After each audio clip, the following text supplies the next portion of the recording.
Exactly 1 year into the cessation of hostilities agreement signed in Pretoria on November 2nd of 2022, Tigray still stumbles its way to a peaceful existence, with millions still sheltering in repurposed schools and camps for displaced people, and parts of Tigray still under the oppressive presence of external forces. On the first-year anniversary of the signing of the agreement, many argue that things remain almost the same. On an interview with Tigray Television English, Commissioner of Inquiry on Tigray Genocide, Yamane Zarai says that despite the agreement clearly stating the need of justice and accountability to a permanent and sustainable peace, atrocities are still being committed on the people of Tigray, in some areas even worse than before. The agreement stipulates that justice and accountability should follow in order to make the peace sustainable.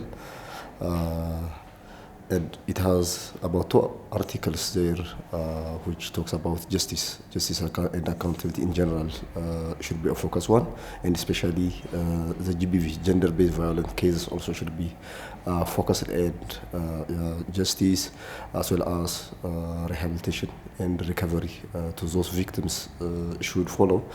However, as we all know, the Pretoria Agreement is not in its full implementation. Still, atrocities are continuing in 2 ways. The first one is a direct one, where many places of the Tigray areas are occupied by foreign forces and non-ANDF and non-Tigrayan forces. So there are direct atrocities which are being committed in all forms, which sometimes are serious than the previous ones. Still, women and children are being raped. Still, ethnic cleansing is being observed in Western Tigray, and a lot of atrocities are being reported, as it is also included in the report, the final report of the UN ICRI report. The second one is the indirect one, where still starvation is continuing. So because of this, we cannot say that the issue of justice is to the agenda, even though there are some efforts in few areas. It is not in its full form of agenda that we can say that justice and accountability is being held.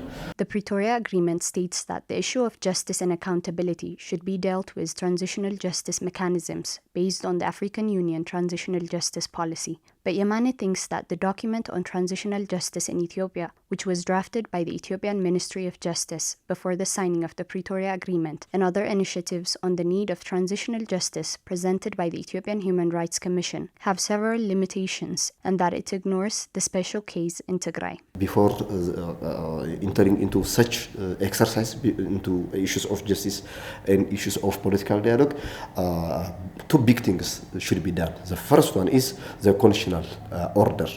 The constitutional order that I have said,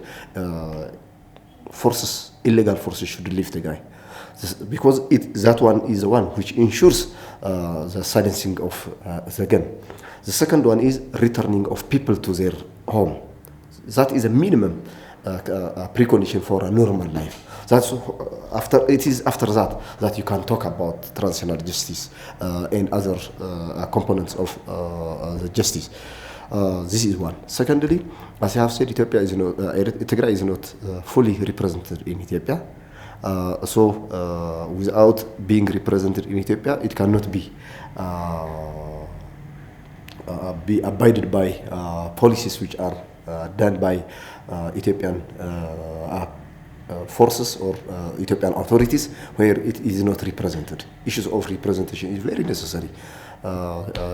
People of Tigray are almost all are victims. So this African Union Transitional Justice Policy framework clearly says that any kind of effort on transitional justice should be victim-centered, should be survivor-centered, without including the survivors. That means without including the Tigray people in the decision, you cannot have a policy. This is one. Secondly, the Tigray situation is so different from other parts of Ethiopia. You don't get the involvement of foreign forces either in Oromia, Afar, or Amhara or other places of Ethiopia. But in Tigray, we have clear involvement of foreign forces, which cannot be dealt by this simple transitional justice mechanism.